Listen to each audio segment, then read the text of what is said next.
તું કે આ બાત તો શું બાફેલી વિડિયો તો મફળિયો જાપડમાં આવી મફળિયો કે બાફેલી કહેવાય મને રે પાપડીયો ઓ અચ્છા જાપડમાં આવી જે ખરા બોલે હઈ જેતા હું તો વિડિયો ઉતાર્યો ત્યારે તો વારો હાલતા નહીં મારો તો અરે આ પછી ઠંડી જો મજા ના ખાવા ભાઈ શું કેવું પૂજા ઠંડી આસુકલી ના પાવ એવું ગરમ ગરમ જ મજા આવે ઘરમાં ગમ બાબુ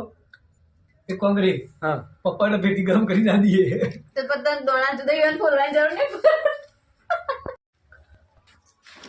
આ બાફેલી પાપડી ખાવા મજા આવે ગરમ ગરમ ઠંડી પર ના ભાવે એમ શું હોય ના હોય દોણા અરે પણ દોણા કરતા અરે પાપડી મજા આવે ખાવે પણ તો શું ગુસ્સો જોને પેલો રેચું ઉતાવળે આખી વાત ના મજા આવે હવે જો કતી ટેસ્ટ ખબર તું ખવાય તે ખવાય હું તો આખી ખવાય રે અભી તો મેં પૈસી જોવા દોણો કાઢી કાઢી ખોલો એ પતિ પતી લે બંધ કરી દે